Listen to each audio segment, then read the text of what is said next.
Olá, bom dia pessoal, tudo bem com você? Vamos lá para o nosso cafezinho de hoje.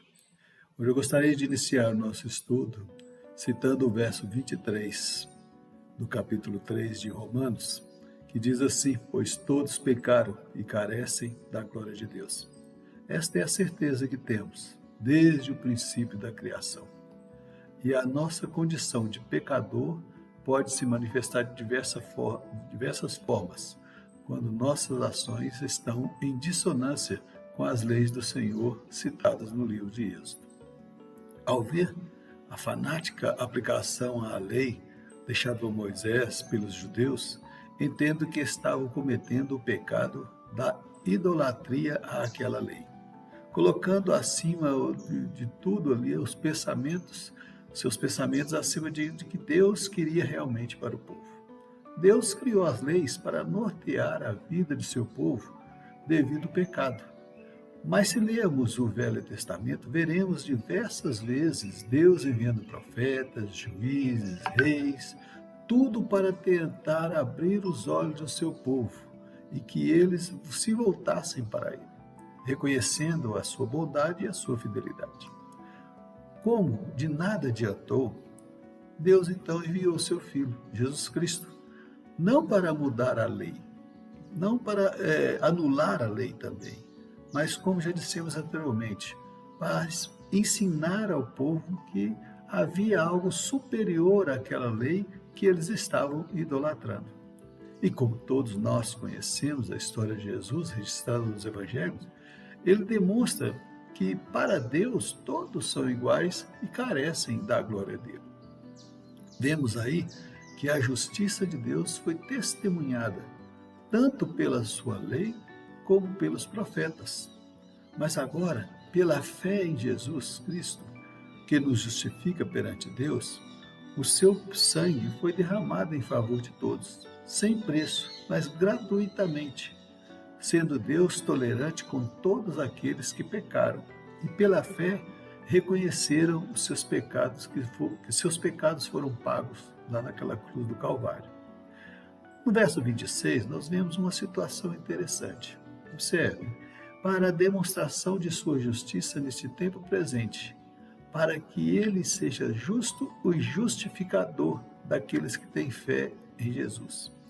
Quando é manifestada a nossa fé em Jesus, entendemos que Deus é justo em aplicar a sua lei sobre as nossas vidas, mas nos justifica ou nos redime pela ação sacrificial de Jesus a todos aqueles que têm fé e acreditam nele.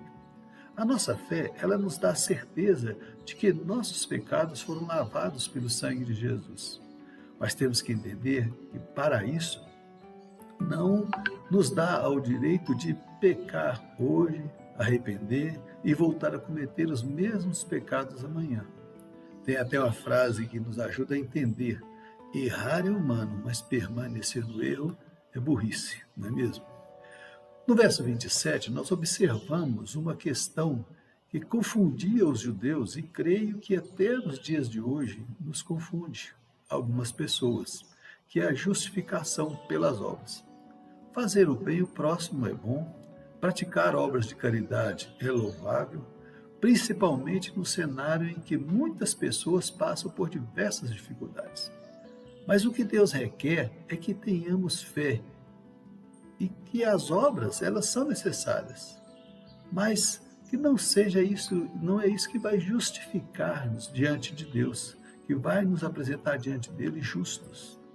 O que Paulo afirma aqui para os judeus e aos gentios, pois todos são iguais perante Deus, é que, se não buscarem exercer firmemente a sua fé, de nada adiantará as suas obras. É importante termos este conhecimento a respeito das coisas que realizamos, sem nos importar em obter vantagem ou galardão junto a Deus para o dia do juízo. Uma coisa muito questionada é quando se fala da questão do dinheiro, quando pessoas passam a questionar, por exemplo, o que é feito com o dízimo que é devolvido às igrejas.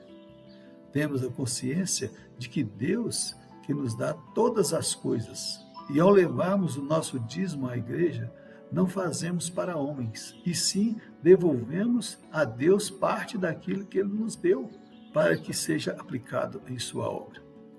Aí entra a nossa fé, em saber que estamos cumprindo o que Deus nos ordenou e não devemos preocupar com o que vai ser feito, pois cada um prestará conta dos seus atos perante a Deus.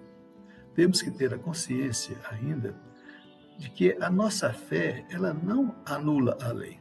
A lei foi criada para estreitar nosso relacionamento com Deus e mantermos também um bom relacionamento para com o nosso semelhante. A nossa fé vai evidenciar aquilo que acreditamos, mesmo sem poder ver, sem tocar, mas no que Deus prometeu para quando formos chamados à sua presença.